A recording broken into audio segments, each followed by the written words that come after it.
So, welcome to another episode of Mark My Words, the podcast from Make Your Mark UK, where I get to interview some interesting, very talented individuals about their story and their insights. So, today I've got Mike Niles with me, the founder of the charity Befriend. So, welcome, Mike. Hiya, how you doing? Good, thank you. Thank you for joining me this morning. Yeah, I don't know what day it is. So can you tell us about what you do and what your charity does, please? Yeah, of course. Thank you, first of all, for inviting us on. So Befriend is a charity that works across South Yorkshire, and it aims to reduce the isolation faced by older neighbours who live on their own, who don't get to see or speak to many people week after week. You know, maybe their family live further away or they don't have many friends around, and they just end up spending so much time just in four walls on their own. And it's been particularly pertinent over the last couple of years with the pandemic, just how vulnerable people can be if they are on their own. So the charity was set up in 2017, and it aims to just basically bring people in the community together. So we do one-to-one befriending, where a volunteer will be paired with an isolated older neighbour, pop in once a week just for a cup of tea and a chat.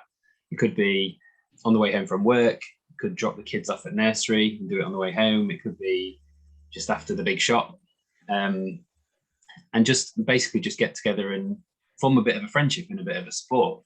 And then we also do group activities every week. So in different areas around the region, we get together and basically have fun. So it's all about improving well-being, but also why not have a bit of fun, right? So we do all sorts of weird and wonderful activities, from tattoo design workshops to creative writing to learning the Charleston, and everything in between. So essentially the charity is just that, it's about befriending, it's about getting people together and just having a bit of fun, and age just being a number, really. Brilliant, thank you. So what made you set up the charity then? I was living in London, and I'm from Doncaster, and I was living down in London, and I was feeling a bit disconnected myself, just a little bit. Like I lived in a community where I was just parachuted in as an outsider, and living alongside people who've lived there all their life, and generations of families have lived in that area, as areas sort of gentrified, and I just felt like I had no connection to the people who were from that area. So I started volunteering myself, doing a very similar thing with a lady called Mitzi, and we became really good friends. And over the years, she was as much of a support to me as I hopefully was to her. And we're still good friends now.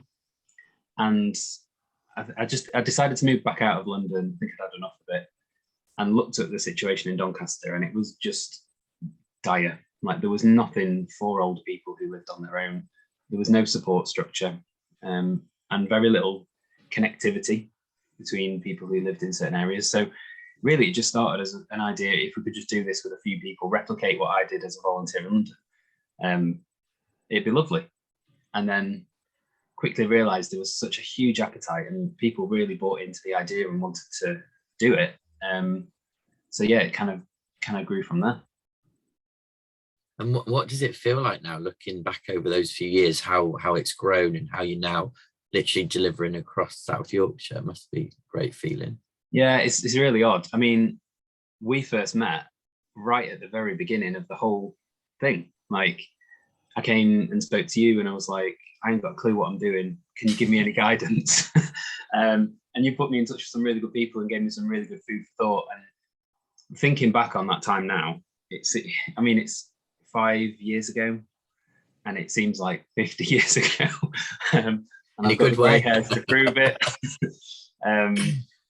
So yeah, I mean, so much has happened in that short space of time, but also you think back and you look, you get to know the people involved. So the older neighbours you're working with week in, week out, and volunteers who are, giving their time, and just generally awesome people. And you think back on all the people, and 5 years, a lot has been packed in. A lot has changed, and we came from like literally nothing, like submitting our articles of association to the Charity Commission, hoping we were going to be approved, to now being across South Yorkshire and supporting, around 1,000 people every week. And yeah, it's kind of crazy how fast things have grown. Wow. And tell us a bit more about the impact that you and the charity makes, some of the stories and what the difference is, if that's okay. Yeah, I mean, nothing more than the last 2 years sort of is a magnifying glass on what this is all about. So at the very beginning of the pandemic, when the lockdowns were announced, we were getting calls from older neighbours who were talking about suicide, who, were really at their lowest ebb. They didn't know how they were going to even get their food provided, but let alone get through the next however many months without seeing or speaking to another person. And that isn't just a pandemic situation. We've seen that literally since day one of the charity starting. And as sad as the situation is, that is in all the communities we all live in. Somewhere there is a house or an apartment or a bungalow or something where there is someone who just is really isolated. So our aim is to get to them and find them and start offering them the support if they want it. And we work with GP surgeries, with nurses, with hospital departments, with people who are just neighbours, with family members, to try and find those people to say, look, you don't have to be on your own. And the impact is crazy. So we've had people saying that you have this charity has saved my life, and you initially think of you hear that and you're like, come on, like all we're doing is having a cup of tea and a chat, but it really does change a psyche. It changes someone who feels like there is no solution and there is no sort of end to this monotonous loneliness, to thinking, oh, actually I do have something to give, and I can go out and do venture out on my own because I have a bit more confidence now, and I do have a support bubble and a few friends that I've picked up over the time. So it's quite amazing to see the impact. And there's two strands really. There's the love. You look at it from the outside and you think, oh, it's just a lovely, cute, and we ask people to take loads of selfies and it's all lovely on social media, and that's true, and it's all that's all accurate. But there's also a really fundamental health and well-being benefit to this. And when we talk about impact, we talk about how much is this changing someone's existence, someone's life. And in terms of sort of our theory and the reason we do stuff, it is because of that. All the nice stuff and all the fluffy stuff is true, but equally we wouldn't be doing this if it didn't like really improve someone's well-being and someone's like day to day. So yeah, it's important to all of us, right? I don't know about you, but during the pandemic, I've been talking to friends all the time and doing all the online quizzes and all the catch-ups and stuff. And it's not long before you're just like, oh, I just want to go for a coffee or a beer and sit face to face, and digital's great, but there's something you can't replicate, that face to face interaction you have with people. So, and we know how important that is now because we've all experienced it. So that is kind of what we're trying to do with people who physically or psychologically struggle because of age or because of illness to get out, to still have that, basically. Okay, great, thank you. And you mentioned earlier that you work with volunteers and they help you a great deal in all the stuff that you do. So how do you recruit, train and keep volunteers, and what sort of commitments needed, or how flexible is it? Yeah, the volunteers are honestly the lifeblood of the whole organisation. We've been nothing. And I think when I first started, I was kind of like, oh, it might get a few people interested, people who are like your typical volunteers who help out at community events and the local allotments and things like that. And actually I was blown away by the fact it is everyone and anyone. Our youngest volunteers are like 17, 18. Our oldest is 85. I won't mention names, but it really does. It's the whole spectrum of age. And just giving, we ask for an hour a week. And we often ask we pair you with someone who lives nearby. So maybe a couple of streets away or the same village, just to pop in, have a cup of tea, have a natter for an hour. And that's the volunteering. And I think that's why it's been quite popular, is because it's tangible and it's also quite easy. Any of us could do that. You don't need specialist skills. You don't need to, be free on a Wednesday. You can do it, evenings, weekends, whenever. And yeah, I was surprised. I thought we'd struggle, but we've actually been inundated over the years, and it just shows that as much as there's negative press, and as much as there's, especially the current situation in the media, everything's quite negative, everything's quite attacking each other, quite polarized, and it's just so reassuring when you work on a project like this to see that people are good, people want good for other people in their community, and they're willing to give their time to try and contribute towards that. And yeah, it's constantly reassuring. Brilliant, thank you. So if anyone's watching or listening and in the area and interested, get in touch and see if you can get involved and help. Okay. So thinking about when you started the charity, a few years ago, and what you know now, if you could go back and give yourself a key piece of advice or a top tip, what would that be, do you think? Yeah, I was so naive when I started. You go in thinking, it's a lovely project, everyone's going to bite your hand off, and that isn't necessarily the case. I think one thing, and I think you'll find this as well as sort of an entrepreneur starting up your own business, I think never underestimate sheer grit. And you can have all the accolades, you can have all the qualifications and everything, but you have to have so much grit and determination just to persevere, take some of the losses, take some of the hits, and just have real belief and grit basically in what you're doing. There's, you always have doubters, you always have people who will challenge you or try to, halt your progress. But yeah, I think one thing looking back is, and I don't really think I knew I had it, but just that sheer grit of just, I believe in this so much, I'm just going to make it happen. And but so much respect for anyone who starts a business, whatever field that's in, because it's really hard work and it takes so much of you, not just of your physical time, but your brain power. And, you're always thinking, the task list never ends. And yeah, that sheer grit to get through all that and persevere. And I think it's something that any of us could have. You don't need a qualification in that, do you? So I think, yeah, just if I was to look back and give a piece of advice, it'd be just believe in that, and not, when you are challenged or when curveballs do appear, to dig deep and sort of trust in your own vision, I guess. Mm-hmm. So a lot of people, I think, would call that resilience. Do you see that as the same, or? Yeah, 100%. Yeah, because you take so many hits, don't you? You take so many, even if it's a snide remark here or a piece of bad feedback there, or a rejection for a grant or some match funding or whatever. And you can see that as, oh, well, what's the point? Like, people aren't buying into the idea or not buying into the product if you're a business or whatever. And that can really knock you. And you're allowed to have a moment of self-pity and a bit of wallowing and fine.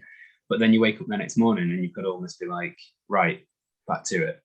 And I think that served me really well. And I think, I've had so much support from people over the years who've either been through this or going through similar stuff elsewhere, who give you that advice, and almost like maybe without even realizing it, they kind of mentor you for those kind of setbacks. So there's so many people who any of us can thank along the way for little comments they've said. Even people who did say stuff to you that was with ill meaning, but then you wake up the next day and you've digested it and you've thought it through and you're like, actually no, that's now my motivation. So you're not going to thank them because you probably don't like them, but actually that kind of stuff is really helpful as well. It's really good fuel. And the resilience to get through it all and continue on your path.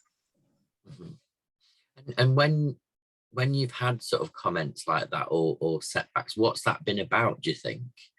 Is that from jealousy? Is that from about just putting you down, or what would you say that's about, if you don't mind me asking? I think it varies from the different quarters, right? So without without naming names, sometimes there's different interests people have different interests or investments in different projects. All of us have competitors, right? All of us are trying to get a certain pot of funding, a grant or something, or all of us are trying to bring in business. And there will always be competition, and there's always people who believe in another project or another product more than yours, and some people are in positions of power to influence that, like the success of that. So yeah, I think it's there's a lot of persuasion, and particularly in the charity sector in South Yorkshire, it's quite difficult to sort of gain the credibility alongside some of the statutory organisations who sort of just get on and do the things the way they do them. And there's quite a disparity of esteem, I think. In the charity sector, there are people working, with more letters after their name than they have in their name, qualified to the hill, electing after years of working in corporate or years of working in whatever, they choose to work in this sector because they believe in it and it's important to them. And there is a bit of a disparity of esteem with the charity sector or the voluntary sector, or however, the third sector, whatever you want to call it, because it's just those nice charity projects. Whereas actually you're dealing with people with, serious conditions, serious needs, comprehensive support required, people at end of life, people with suicidal thoughts. We're not dealing with spreadsheets and big numbers and finance, we're dealing with emotions and life and death, essentially. And I think, sometimes it's quite difficult to get that message across, how important, but also how skilled you have to be to work in this sector. Yeah, really good point. Thank you. So you kind of mentioned a couple of times around the sort of the media context in which we're in at the moment, and I guess also, the political context, I suppose. So, thinking about media or politics or whatever, without getting too political, but what would make your life easier in terms of what Befriend's trying to do, if you see what I mean? And I know that's a bit like, if I had a magic wand or I could press a magic button, what would that look like? I'll try and make it a short answer. I definitely don't believe that the state, the government, the local authority need to give us all the money or anything like that. I think that's too simplistic an answer and too short-termist. I think business and the corporate sector can have such a positive impact on societal solutions, right?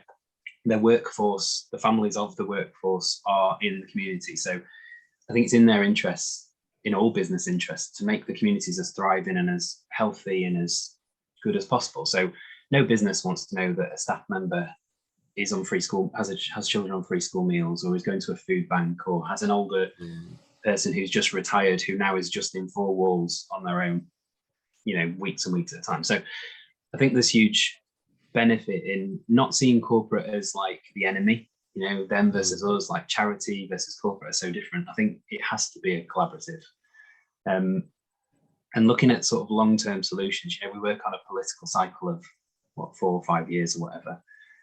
And this issue is so systemic and so embedded in the issue of loneliness is so embedded in society that you have to be looking long-term, and stuff that we're doing now, whether it's preventative health or whatever, or social care, which obviously is widely discussed at the moment, and how that's going to impact 10, 20, 30 years down the line.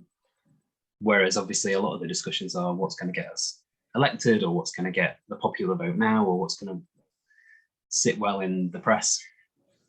So I think a change of dialogue, but also one of the things that, for us, we rely so much on volunteers, just Joe Public, who wants to make a difference in their community and help someone.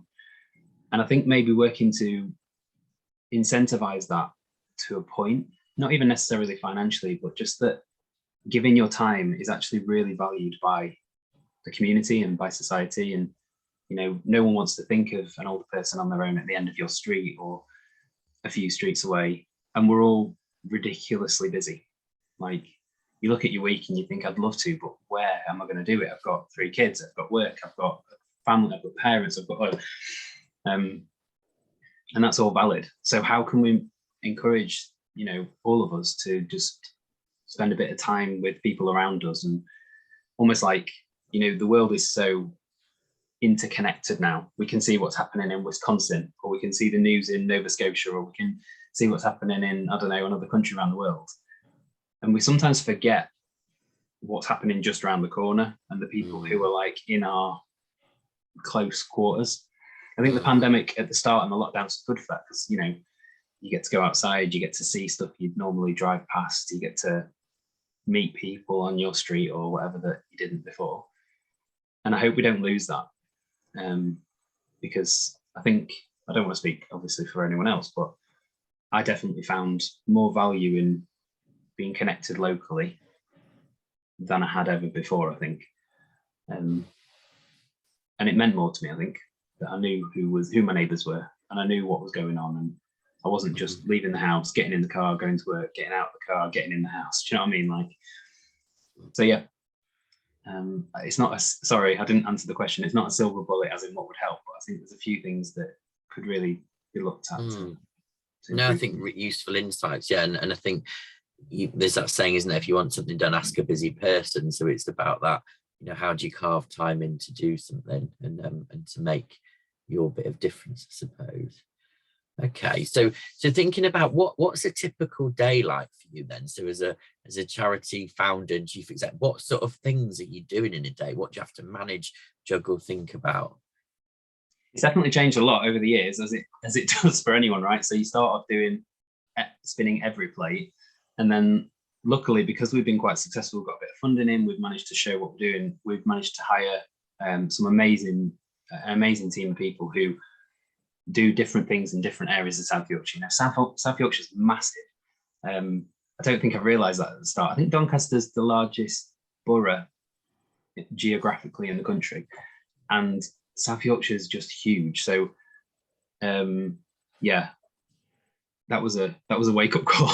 We were like, yeah, we'll spread across South Yorkshire, and you're like, oh, it takes an hour and a half to get from one side to the other. So yeah, an average day we do social clubs every day of the week. So that's a 2-hour session where, like I was sort of saying, people are dancing or creative writing or doing some arts and crafts or floristry or whatever, something different every week. So we'll do some of that. We go and do the introductions between volunteers and the older person. So we'll go to the older person's house with the volunteer, get the conversation started, get it flowing. It's quite a nerve-wracking thing going and meeting a new person, you know, whoever you are, right? So it's nice for us to be there to sort of ease the tension a bit and do that introduction. And then, you know, applying for funding, trying to promote what we do. It's really important to us that people hear of us and see other people doing this stuff, because it might inspire. So we do a lot on social media to try and get people interested, really, and see people doing something they might like to do. And then honestly, the boring stuff, which comes with when you do start getting bigger. So it's all the finances and, you know, monitoring reports for funds. You get a fund, great, you get to spend it. You have to then prove to the funder what you're doing and how you're doing it and why it's important, and that you're hitting your mark really, in your targets. And so there's a lot of evaluation and monitoring that goes on. What else? Yeah, and as a team, it's just really important. Like we've tried right from the beginning to be a really supportive team. You know, we're dealing with a lot of emotional stuff. You know, many people, many personal circumstances are quite difficult. That's why we're involved. And it's important to us as a charity that our team are supported when they're supporting others. So we do a lot of collaborative work as a team, trying to make sure, you know, we're on top of it. And yeah, and then chatting to loads of volunteers. Like every day we check in with volunteers and see how they're getting on, and they tell us amazing stories. And I'm going to chat to a guy called Brian later today, who lives in Sheffield, and his volunteer Becky has been taking him out for walks and going down to the local park, and just some of the stuff that she comes out with. And he's now part of their family, so he's been going around for Sunday dinner, or obviously during COVID they've been taking a wrap up Sunday dinner around for him, and just lovely stuff like that. That we need to make sure we're continually supporting volunteers to, you know, be able to achieve that today. And what do you like best then about what you do personally? Interacting with people. I think that's why I started it, because I'd worked for a while in London in a few different jobs, but it had become very at a laptop, in an office, not really interacting with people. And I think I'm quite such a cheesy thing saying it. I'm a people person, but you know, that's kind of what I want. So that's why I started it, to be able to interact with people every day and stuff. And then, yeah, you kind of lose that a little bit when you go into sort of a management role. So that's the bit I like the most, honestly. And also being able to support staff and team members to have that experience, because they're hired and they apply for this job because they are also driven by interacting with people, right? So yeah, so that's probably the best part of the job. I'll give you the worst part of the job as well. The spreadsheets and the finance and all that rubbish. But I guess that's probably the worst part of most people's jobs. Cool. Okay. Thank you. And is there anything else you want to say or share? I think just to reiterate, really, I think when I started this out, I didn't really have any kind of vision of where it was going to go. I had like an idea of what I thought was possible, but just sort of get your head down and just work your backside off. And it gave me a real newfound appreciation for anyone who starts a business, or anyone who's in a startup. Really, you don't even have to be the founder, just someone who you have to put in the hours, you have to put in the evenings and weekends and networking, and you know, just constantly flogging it. And you've got to have such belief in what you're doing, and like I sort of said, like just the sheer grit. And it's not advice, because I'm not in a position to offer advice to anyone, but if I was to say anything, it'd be never underestimate that how important grit is to get something either off the ground or to that next level. Because there'll always be people, like nothing's going to be handed to you on a plate, right? And I don't think any of us expect that, but I think I really underestimated how just getting your teeth stuck into something and, you know, taking the feedback on board, but not letting it down you, makes such a difference. So yeah, I've got total respect for anyone who, whether it's charity or business or whatever. So yeah, that'd be the only hard thing. No, I definitely think you're well qualified to give advice from your experience and literally starting it from scratch. So, and then expanding and growing as it has. So yeah, well done, well done. So this is the bit where I ask my guest, is there anything you want to ask me? This is the bit I get nervous about because I've got no idea what you might come out with. So be kind. Yeah, what can I do to put you on the spot? Yeah. So I guess if the sort of, I mean, you've worked with loads of businesses, loads of startups, loads of charities, social enterprises, whatever. Do you recognize any key traits of the ones that not necessarily just succeed, but those who are doing really good stuff and being run really well? That's a good question. I think two things that stand out, and I think you kind of touched on them to some extent. So one's definitely that mindset and that self-belief within a context where we all have our voices, don't we, go, you can't do that, you can't do that. And actually people telling us that is, well, what do you want to do that for? Or so I think that's a key one. So it's about how you overcome that, how you kind of maybe notice it, but don't dwell on it and just keep going. And I think the other thing is around that getting that balance between we all get bogged down in working in the thing that we do, the charity or the organization, the operational, the hands-on, the front line, and especially in charity, that's really important because often you're working with vulnerable people. But then it's also, how do you carve in time to take a step back and work on the business, on the charity? So thinking about what context you're in, that strategy piece, that what are the priorities, where you going in the next 6 months, a year further on. And sometimes that can be really hard, especially if it's just you, or you know, there's one or two volunteers that are working on it, or if you don't have the expertise. Because the other thing is, and I see this a lot in charities, that if you're good at that frontline operational stuff, you can easily get them promoted, but then, well, where do you learn that leadership and management stuff? you know, because just because you're really good at the frontline delivery doesn't mean to say you overnight can be good at that management stuff. I'm sure you can be, but it's about where's that support. And there's that dilemma between, well, we need to spend all the money on frontline service delivery rather than let's think about what learning and development needs to be doing, or team building, or coaching, or that kind of thing. I think so. Is that three things? Maybe that's three things. But yeah, I don't know what you think about that. Yeah, I totally get you. And yeah, there's bits of that where it reminds it, because I was kind of accidentally became a manager, and you're like, oh, I didn't anticipate this. Now I need to go on these courses, and I need these mentors, and I need all this. I think the other thing like that kind of sprung up then is burnout. Like I feel like I definitely experienced that, and many people will have done. Like you get your head down, you're working your arse off, you're doing all hours, and I think it was only a few years in that I sort of took a bit of time to look after myself. So mental health definitely suffered because of it. Relationships suffered. I wasn't doing any of the things that I like to do, like for me, like my time out. So I was just working. Every hour was just absorbed by the next thing to do, the next thing to do. And there's an element of, well, no one else is going to do it, so you have to do it. But there's an also element of, if you burn out and you crash, then it's not going to get done at all. So yeah, I think that was quite a steep learning curve for me as well, to sort of balance that time better.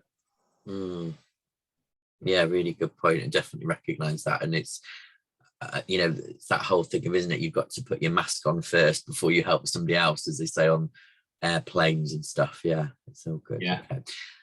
Brilliant. Well, listen, Mike, thank you so much for your time and your insight and your wisdom. Really, really appreciate it.